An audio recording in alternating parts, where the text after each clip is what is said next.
Hello and welcome back everyone to our little chat about the story of Seafight. And just to remind you, I'm Indra, the senior game designer. And I'm Phil, the senior narrative designer. Who are we talking about just now? Dr. Shadowhand. Dr. Shadowhand.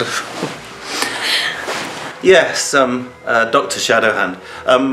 How did he start in development? Well, Voodoo. Do you want to talk a bit about Voodoo? Well, it's for ages in the game. It's longer there than I'm here. So I think it started off as a kind of protection thing. You know, you have your voodoo shields, you have your amulets and stuff like that. But voodoo, as the real voodoo, also kind of, it always has this mystery touch to it. And this is, I think, what we also gave to the character. Yes, with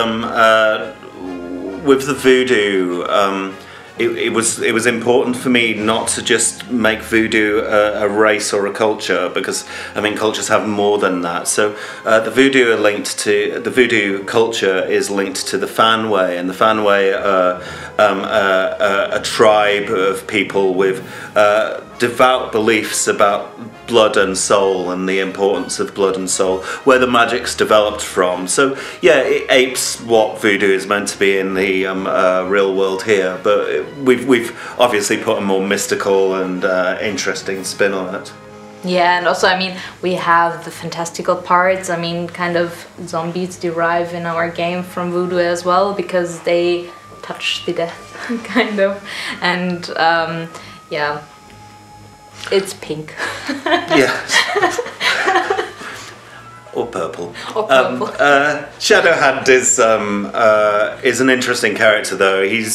He's one of those people who, is he your friend? Isn't he? Is he out for it for his own good? And I think that makes him an interesting character to explore for me narratively, and also to give him sort of that deep, rich tone that I am Dr. Shadowhand and everything around me is of my domain.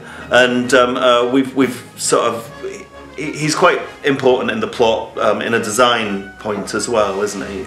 Yeah, he comes in really late, but I think you will contact him further when you progress more. He will be on the new safe haven actually, so there will be a sixth one now, and he's located there. And I think you have to visit him also in the future. Yeah, he's going to have a particular trick that he does which will help you, and it will help you identify something, shall we say, but he's not going to give that over easily. Yes, as always. Indeed. So that was Dr. Shadowhand, and we hope to see you later. See ya.